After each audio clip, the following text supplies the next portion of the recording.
네, 쉬신남 2부 시작하도록 하겠습니다. 2부의 첫 번째 기사는 경제 용어네요. 추가 경정 예산이라고 해서 추경 좀 많이 들어보셨을 거고요. 오늘자 신문을 보니까 이낙연 국무총리가 이 추경에 대해서 승인을 했고 어디에 쓰겠다라고 얘기를 했습니다. 자, 추가 경정 예산 왜 지금이냐? 추가 경정 예산 어떤 때 그러면 이걸 좀 발동을 하는 거냐? 재난, 경기 침체, 대량 실업 등 특수한 사유가 있을 때 편성할 수 있네요. 재원은 전년도에 남은 세금 있지 않습니까? 그걸 활용하는 거랍니다. 국채 발행, 그 다음에 특별회계 등으로 마련하고요. 올 7조 원을 추경한다고 하네요. 미세먼지, 그 다음에 산불이 있었죠. 그런 것들로 인해서 경기가 악화된 걸 선제적으로 대응한다는 목적이지만 항상 이제 야당 쪽에서는 내년 선거용 예산이다라고 하는 비판입니다.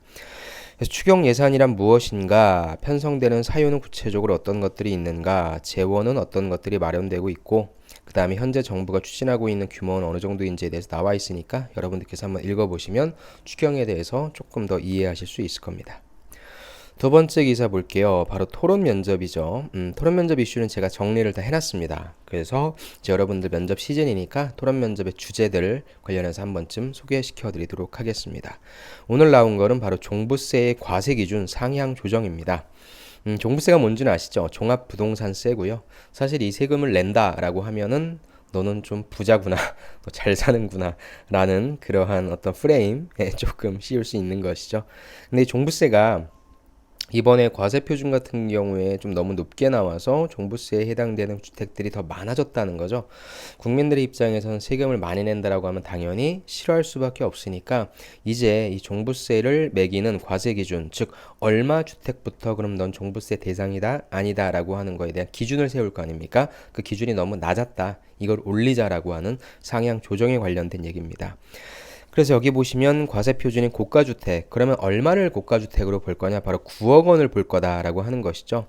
근데 2008년도에 6억 원에서 9억 원으로 올린 다음에 10년 가까이 유지되면서 물가가 상승됐고 공급 부족 등으로 인해 주택 가격은 당연히 상승했잖아. 그러니까 예전 10년 전만 하더라도 9억 원이면 좀 비싼 주택이었는데 지금은 9억 원이 비싼 주택이 아니니까 이 9억 원의 기준을 올리자라고 하는 거죠.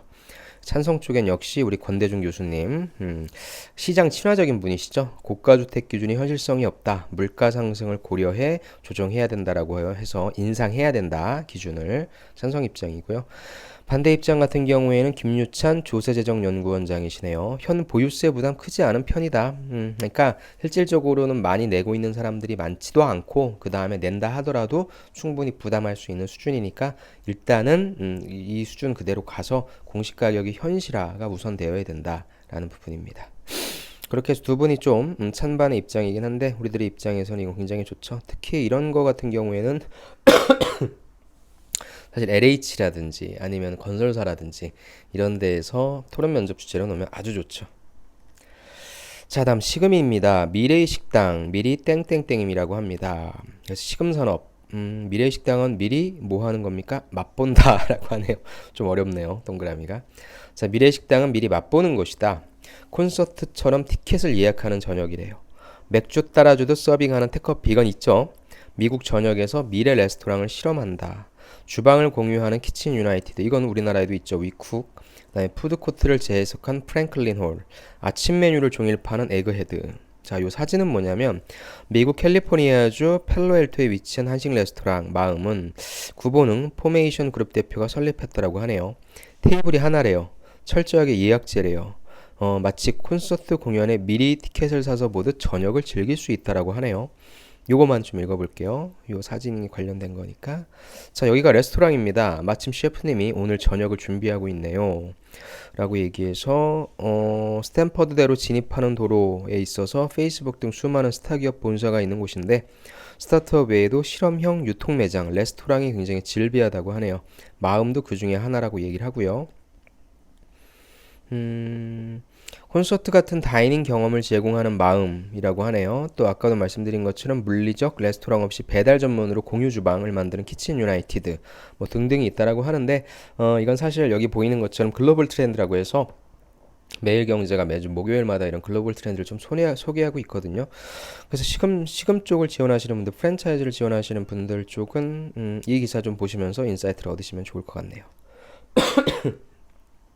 다음에 역시 식음산업입니다. 외식업도 바꿔놓은 Z세대. 어떤 메뉴냐? 바로 채식 메뉴가 늘어나고 있다는 겁니다. 역시 글로벌 트렌드입니다. 자, 버거킹의 대체육 버거가 인기를 끌고 있다고 하네요. 타코벨은 여기 사진에 있는 것처럼 고기 대신에 검은 콩을 쓴다고 합니다. 왜? 건강, 재미, 경험을 우선시하는 여러분들 Z세대. 자연주의 식단 클린이팅. 말도 참 잘 만들어내네요. 클린이팅을 즐긴다고 하네요. 건강한 식단을 중시하는 젊은 세대가 늘어나면서 미국 패스트푸드 업계도 진화하고 있다. 버거킹은 지난 1일에 패스트푸드 프랜차이즈 최초로 식물성 대체육으로 만든 버거 임파서블 와퍼를 출시했다고 하네요. 스타트업 임파서블 푸드가 제공하는 채소 패티를 이용한 버거 메뉴로 고기의 맛과 질감을 그대로 살려서 뜨거운 인기를 끌고 있다고 합니다. 아무튼 이게 뭐 외식업도 바꿔놓은 Z세대 때문이겠습니까? 많은 아무튼 Z세대를 또 끼워 맞췄네요. 그래서 여러분들이 어떤 메뉴, 특히 상품 개발, 상품 기획을 하실 때 있어서 이런 근거 자료를 활용하시면 똘똘하네 라는 생각 들을 수 있겠죠. 다음 현대차 갈게요. 현대차 차량 개발도 땡땡땡하게. 이건 여러분들 한번 맞춰보세요. 세 글자인데 굉장히 핫한 단어입니다. 에로 시작해요.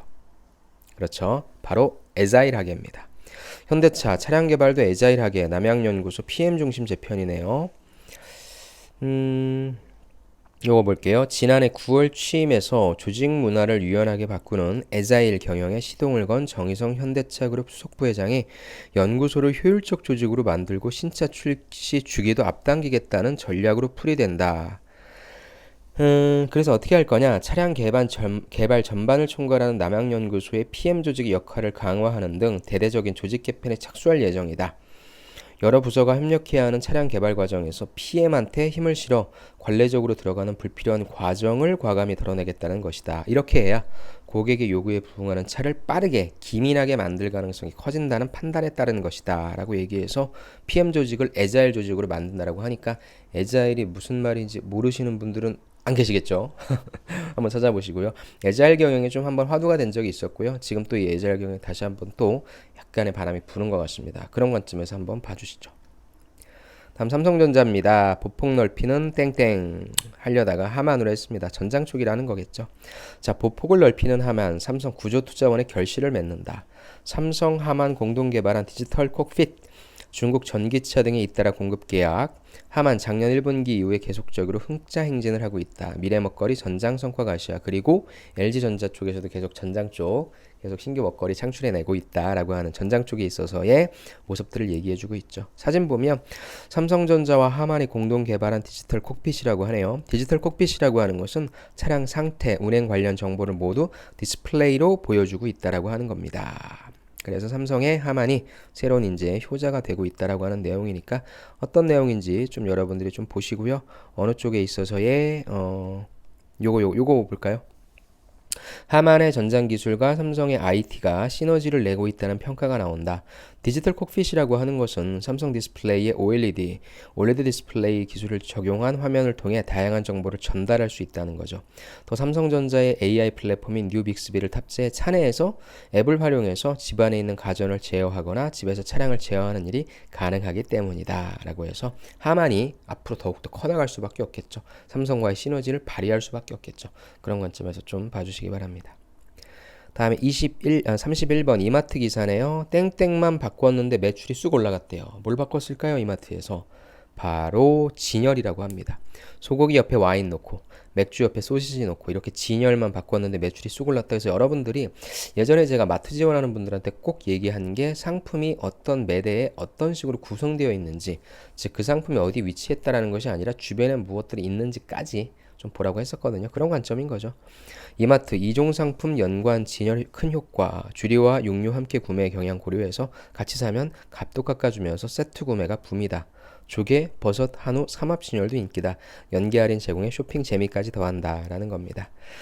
이마트가 대형마트의 진열 방식을 바꾸고 있다. 비슷한 부류의 상품을 모아 진열하는 기존의 카테고리 진열이 아닙니다. 백화점이 편집샵 위주로 갔듯이 마트도 바뀌고 있다는 거죠. 이종 상품에 대한 연관 진열을 통해 쇼핑 편의성을 높이기 위한 실험에 나서는 것이다. 연관 진열이란 무엇이야? 물건을 구매하는 소비자의 시각에서 교집합이 있는 상품을 선별해서 일종의 스토리를 가미하는 진열 기법이다 라고 얘기합니다. 그래서 매출이 늘었다고 하는 거니까 여러분들이 어떤 내용인지 파악하시고 또 실제 여러분들이 마트에나 이런 데 나가셔서 실제 진열의 모습도 한번 살펴보고 오시면 훨씬 더 좋을 것 같습니다. 자, 32번째 빅히트입니다. 빅히트 엔터테인먼트죠. 이건 그냥 한번 좀 갖고 와봤어요. 워낙에 BTS가 많이 떠가지고 그 비결을 물어봤더니 공동대표이신 분이 이렇게 얘기했네요. 답은 콘텐츠입니다 라고 얘기합니다. 자, BTS를 키운 빅히트 엔터테인먼트 윤석준 공동대표 언론 첫 인터뷰. 신입도 대표도 서로 땡땡님 수평적 문화로 세계와 떼창한다 라는 내용인데 요 부분을 좀 볼게요. 자, 빅히트 회사의 미션은 고객들에게 위안을 주는 음악과 아티스트다. 어떻게 하면 고객들에게 가치 있는 콘텐츠를 제공할 수 있을까를 항상 생각한다. 단순히 음악을 제공하는 것이 아니라 우리 고객들이 뭘 원하는지, 지금의 젊은 세대들이 어떤 생각과 고민을 갖고 있는지를 고민하는 과정에서 고객들이 새로운 경험을 할 수 있는 것을 끊임없이 생각한다고 얘기한다라고 하네요. 그래서 매일매일 고객들이 좋아하는 콘텐츠를 만들게 됐다라고 하는 것이죠. 그래서 뭐 뻔한 얘기긴 한데 그래도 콘텐츠 요 부분도 좀 볼게요. 물론 이 같은 회사의 목표와 좋은 콘텐츠만 가지고 성공을 거두긴 어렵죠. 윤 대표의 적절한 마케팅 전략이 당연히 양념처럼 곁들여졌다. 그게 뭐예요? 바로 영상 콘텐츠 전문팀을 만드는 일부터 시작했다라고 하는 거죠. 그래서 팬들이 좀 더 쉽고 편하게 아티스트들에게 접근하게 할 수 있는 효과를 보게 한 것이죠. 방탄소년단의 경우 칠레 현지에 가서 휴대폰을 들고 라이브로 자신들의 모습을 중계하고 또 유튜브에 올리는 등 자신들의 일거수일투족을 팬들이 볼 수 있게 만들었다라고 하는 것이 또 빼놓을 수 없는 전략이죠. 그것도 어떻게 보면 또 콘텐츠가 되겠네요. 그런 관점에서 좀 봐주시기 바랍니다. 다음 보험산업입니다. 보험산업에 있어서의 땡땡땡 테크 등 이런 식으로 변화해야 살아남는다는 내용입니다. 바로 인슈어테크라고 하네요. 보험시장을 흔드는 인슈어테크, 변해야 살아남는다. 비즈 포커스입니다. 자, 미국의 보험 스타트업 레모네이드 AI와 챗봇으로 보상 절차를 속전속결로 처리한다고 하네요. 사고 신고 때 무려 3분 내에 보험금을 지급한다. 규제 문턱이 낮아지면서 시장이 급성장하고 있고 홈쉐어 보험 등 새로운 시장도 열리고 있다. 전통 보험사 인슈어테크와 협력을 하고 있다라고 얘기해서요. 보험 시장이 요거 볼게요. 보험 시장이 요동치고 있다. 변화보다는 안정을 중시하는 금융업은 그간 디지털 공습의 영향을 덜 받는 업종으로 여겨졌다. 장기간 계약을 유지하는 보험은 더욱더 보수적이었지만 더 이상 디지털 공습에서 보험 시장이 예외가 아니다. 기술이 촉발하는 변화는 물론 고령화, 저출산 등 인구학적인 변화, 저성장이 뉴노멀이 되는 거시 경제적 변화, 기존 보험사의 상품 및 영업 방식에 대한 밀레니얼 소비자의 반감 등 여러 요인이 결합하며 시장 플레이어들의 변신을 강제하고 있다고 하네요. 또 한편에서는 빅데이터, 인공지능, 블록체인 등 ICT에 기반을 둔 이른바 인슈어테크 스타트업들의 도전도 시작됐다고 해서 보험업 지원하시는 분들, 금융업 지원하시는 분들 꼭 한번 봐주시길 부탁드립니다. 삼성전자 젊은 층 잡을 올림픽. 여러분들 올림픽 잘 안 보시죠? 그래서 삼성전자를 파트너로서 다시 한번 좀 활용하겠다는 전략인데요. 어떤 올림픽일까요? 바로 VR 올림픽이라고 하는 거죠. 젊은 층 잡을 VR 올림픽 삼성이 만든다. IOC 미래 플랫폼 프로젝트로서 삼성전자에 협력 요청했다고 하네요. 가상현실과 증강현실로 경기를 보고 AI나 5G 등 신기술 광폭을 활용하겠다. 빠르면 내년 도쿄부터 적용하겠다라는 내용입니다. 보세요. 왜 그러냐면 IOC는 속도감이 떨어지는 경기 관람 방식 등으로 젊은 층 사이에서 올림픽 인기가 떨어지고 있잖아요. 이를 극복하기 위해서 디지털과 모바일 기술을 활용해서 다시 한번 잡아들이겠다는 거죠. 그래서 올림픽에서 디지털 플랫폼을 효과적으로 활용할 방법을 삼성전자와 함께 요청했다라고 하는 겁니다.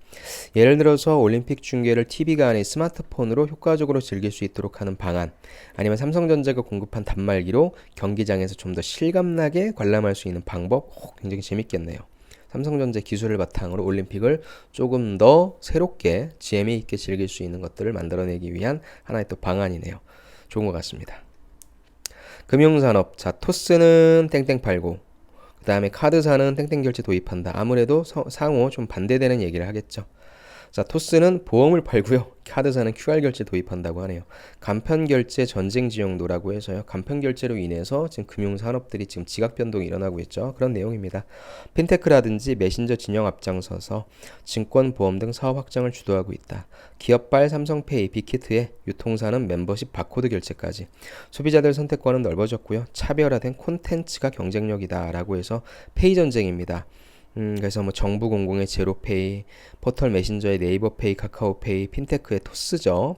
그 다음에 핀테크의 삼성페이, 금융사의 카드사 연합 QR페이, 페이북, 그다음 유통사 SSG페이, L페이 등 페이 전쟁입니다. 페이 전쟁. 그래서 한번 보시면 여러분들이 어떤 내용인지 파악하실 수 있고요. 이제 은행들이 또 뽑지 않습니까? 그래서 은행의 기존의 어떤 경쟁사가 다시 뭐 우리은행이라고 한다면 뭐 신한이나 국민이 아니라 이런 업체로 바뀌었어요. 이 부분에 대한 인사이트를 가져가자는 거죠. 꼭 보시기 바랍니다. 자, SK하이닉스입니다. D램 주도권 굳힌다라고 하는 SK하이닉스의 내용이죠. 중국 공장 증설했죠.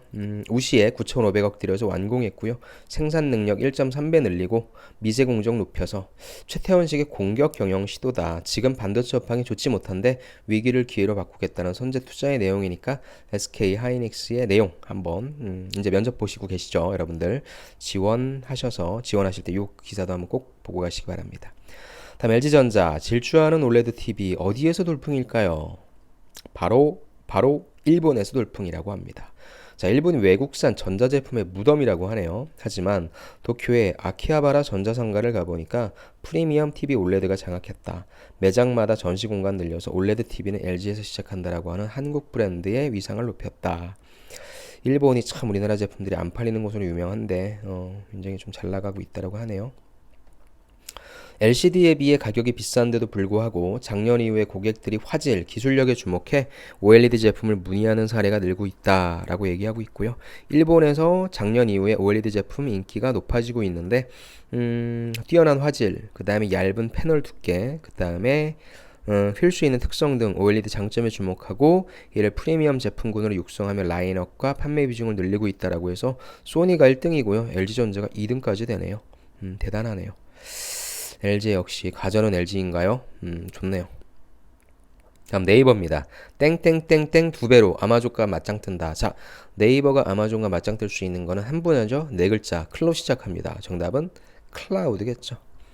자, 클라우드 2배로 아마존과 맞짱 뜬다. 춘천 데이터센터 테크포럼 글로벌 서비스 노하우로 국내 공공과 금융 분야를 공략하겠다. 이것부터 나가는 거죠. 글로벌 사업 기회도 모색하겠다. 자, 네이버가 올해 공공 금융 분야에 집중해서 지난해 대비 클라우드 매출을 2배 늘리겠다는 목표를 제시했다라는 것입니다. 자, 지난 2년 동안에 클라우드 기술과 상품 라인업을 글로벌 사업자 수준으로 만드는데 이런 기술을 만드는데 주력했다라고 한다면 올해는 그런 기술을 바탕으로 사업적으로 비즈니스로 크게 확장하도록 노력할 것이다. 그래서 먼저 진출한 글로벌 사업자를 따라잡기 위해 올해부터 2배 성장을 이뤄낼 것이다 라고 하는 겁니다. 현재 기업 고객 약 6천 곳을 확보했다고 했는데 이 중 90%가 국내 기업이네요. 아무래도 이런 게임 운영을 위한 클라우드 서비스 이쪽도 좀 많이 있겠죠. 그래서 올해 금융과 공공 영역에 본격적인 사업 성장을 도모할 계획이라고 합니다. 그래서 네이버 클라우드 사업도 진출하고 있다. 이제 본격적으로 검색 광고 시장을 벗어나서 진정한 4차 산업혁명을 주도하는 시장으로 변화하려고 하네요. 자, 다음 백화점입니다. 백화점. 자, 남성분들 백화점을 덜 가도요. 한번 긁을 땐 여성의 4배라고 하네요. 자, 신세계 백화점 남성 카드 출시 1년. 소비 행태 빅데이터를 분석했더니 카드 발급이 2030이 절반 차지했고 연간 7회 방문. 되게 방문 안 하네요. 하지만 700만 원 지출한다. 또 명품과 화장품에 돈 많이 쓴다라고 하네요. 자, 백화점을 이용하는 남성들 씀씀이가 여성들보다 더 큰 것으로 나타났다. 기존 백화점 제휴카드의 연간 평균 사용액이 300만 원이라고 한다면 남성은 그 갑절에 훌쩍 넘는 700만 원에 달했다. 남성 전용 카드 고객들은 여성보다 백화점에 자주 오진 않지만 한 번 오면 4배 더 지출하는 것으로 봤다라고 얘기하네요. 그래서 맨즈 라이프 카드랑 일반 제휴 카드를 비교했을 때의 내용인데요. 왜 그러냐 봤더니 사회적 영향에 기인한 것으로 먼저 결혼 시점이 늦어지면서 사회초년생 남성들 지출에 변화가 생긴 것. 과거에는 결혼 준비를 이유로 소비를 줄였던 젊은 남성들이 이제 본인에 대한 투자를 좀 하고 있다. 그 다음에 또 직접 보고 만져보는 체험 소비를 중시하는 Z세대와 가심부를 추구해서 고가 상품에도 지갑을 연다라고 하는 내용이니까 이것 좀 꼭 보시면 좋을 것 같네요. 다음 멀티플렉스 산업 극장이죠. 어디 영화판이 90년대 충무로가 됐다라고 하네요. 바로 우리나라랑 가장 친한 베트남이라고 하네요. K 무비에 푹 빠진 베트남, 글로벌 영화사에 고전했던 한국, 이젠 영화 플랫폼까지 수출한다고 하네요. 베트남 연 누적 관객이 4,300만, 4년 새 50% 급성장 이끌었다. 현지 감독 한국 영화에서 영감 받는다. 한국 투자 배급 액션물 하이, 240만 명 동원해서 역대 흥행 3위라고 합니다. 자, 극장 롯데시네마와 CGV가 베트남 가서 굉장히 많이 좀 진출하고 있고요. 베트남 쪽에 있어서 영화 산업이 굉장히 좀 많이 강조되고 있다라고 하는 내용이니까 기획 기사네요. 이건 계속적으로 제가 좀 올려드리고 일단 멀티플렉스 작년에 CGV가 이제 터키 쪽 진출해서 잘못돼가지고 좀 많이 큰 손실을 입었죠. 그럼 또 그래도 이제 대한민국 어찌됐건 포화니까 극장을 지을 공간이 이제 없잖아요. 레노베이션 하는 것밖에는 해외로 나가야 되는데 어느 쪽으로 나가야 될지에 대한 인사이트 이런 거 좀 보면 나오겠죠. 마지막입니다. 현대 트랜시스 합병한 회사죠. 어디에서 새 성장판 찾냐? 중국에서 찾는다. 극장들은 베트남이고 트랜시스는 중국이네요. 합병 후에 새 이름을 달고 상하이 모터쇼에서 글로벌 데뷔. 중국 차 부품 시장 점유 확대, BYD 등 현재 메이저 업체와 전략적 협력 강화 있던 성과 2022년에 매출 12조 원 목표다. 자, 중국 시장에서 현대라는 브랜드가 기회의 힘을 입증하겠다. 현대자동차 그룹 핵심 부품 계열사를 부상한 현대 트랜시스가 자, 중국 자동차 부품 시장 공략에 나섰다. 다이무스 파워텍 합병이죠. 즉 수동 변속기, 자동 변속기 이런 거를 합병하는 이 두 가지 회사의 합병이었는데 그래서 현대 트랜시스를 만들었죠. 변형하다, 초월하다, 구동 시스템이 결합된 단어입니다. 했었네요. 글로벌 변속기 시장을 선점하기 위해 최근 계열사 간 합병 조치를 통해 현대 트랜시스를 출범했다라고 얘기를 합니다. 그래서 현대 트랜시스가 파워트레인 풀 라인업 제품을 모두 탑재하는 방안을 추진하고 있다. 이를 위한 구체적인 기술 검토 등 논의가 진행되고 있다라고 얘기하네요. 중국을 새로운 거점으로 선정했고요. 하지만 이제 중요한 게 뭐냐면은 전기차 시대로 가면서 사실 어떤 변속기에 대한 중요성이라기보다도 이제 엔진이 배터리로 바뀌고 또 수소, 전기차로 바뀌면서 좀 약간 파워트레인 쪽에서 변화가 좀 있는 거거든요. 그럼 기존에 있어서 이런 미션들은 뭐 제 역할을 못할 것이냐 또 그건 아니지 않습니까? 그런 관점에서 현대 트랜시스의 그런 고객층이 누구일 것이고 이렇게 변화하는 자동차 그 산업 그 세장 모빌리티 시장 속에서 어떤 식으로 대응할 건지에 대한 방안을 좀 여러분들이 파악하시면 좋을 것 같고요. 이번 기회에 현대 트랜시스라고 하는 이름을 처음 들어보신 분들도 많을 텐데 이번 기회에 좀 알고 가시면 좋을 것 같습니다. 자, 이렇게 해서 취신남 18번째 시간이었죠. 여러분들과 좀 함께 했고요. 본격적으로 여러분들 이제 면접 시즌이 될 텐데 제가 또 모아드릴 수 있는 자료들은 또 모아드려서 여러분들 면접에 대응할 수 있도록 만들어 드리도록 하겠습니다. 이번 한 주간도 최선을 다해 주시길 바라며 저 또한 여러분들을 응원하겠습니다. 감사합니다.